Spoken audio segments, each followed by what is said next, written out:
ABN Andhrajyothi channel ను BRS నిషేధించడం పెద్ద joke అని కేంద్ర మంత్రి బండి సంజయ్ అన్నారు. బీఆర్ఎస్ ను తెలంగాణ ప్రజలు ఎప్పుడో నిషేధించారని ఎద్దేవా చేశారు.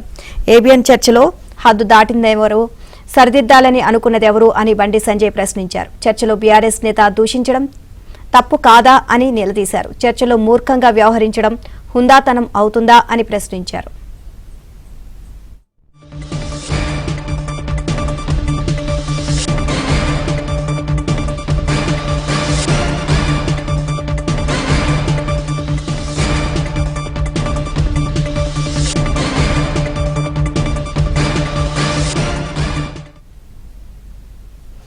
ఏబిఎన్ ఆంధ్రజ్యోతి ఛానల్ ను బీఆర్ఎస్ నిషేధించడం పెద్ద జోక్ అని కేంద్ర మంత్రి బండి సంజయ్ అన్నారు.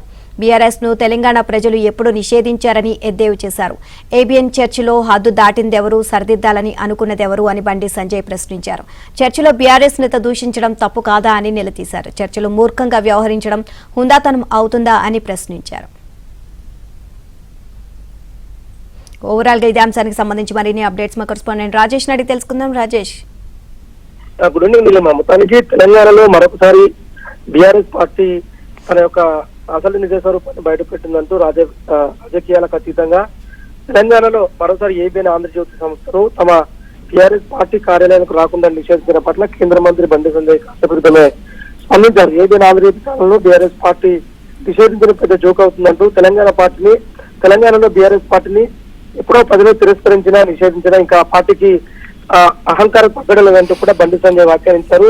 బీఆర్ఎస్ అడుగులకు మరుగులొచ్చే టీ న్యూస్ మాదిరిగా ఇతర మీడియా సంస్థలు ఉండాలని కూడా మూర్ఖత్వం అవుతుంది. ఇదే అంశాన్ని బీఆర్ఎస్ పార్టీ నేతలు గ్రహించాలంటూ కూడా ఆయన చురుకులు వేసే ప్రయత్నం చేశారు.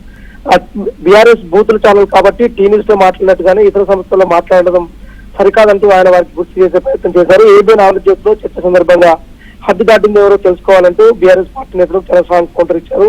తెలంగాణలో 10 ఏళ్ల పాటు అధికారంలో ఉన్న సందర్భంలో తమకు నచ్చని మీడియాను, గిట్టని మీడియాను నిషేధించినటువంటి కేసీఆర్ కు ఇంకా కూడా తమ పార్టీ అధికారాన్ని కోల్పోయినా తెలంగాణలో అహంకారపూరిత వైఖరిని ప్రదర్శించడమైనటువంటిది తెలంగాణ సమాజానికి, తెలంగాణకు సరైనది కాదంటూ వారిని హెచ్చరించేటువంటి ప్రయత్నం చేశారు. పార్లమెంట్ ఎన్నికల్లో బీఆర్ఎస్ కు ఒక్కడంటే ఒక్క సీటు రాకుండా చెంపచెండు అనిపించినటువంటి టీఆర్ఎస్ పార్టీకి ఇంకా బుద్ధి రాకపోవడం ప్రజలు గమనించాలన్నటువంటి అంశాన్ని కూడా ఈ సందర్భంగా లేవనెత్తే ప్రయత్నం చేశారు. Right, thank you Rajesh.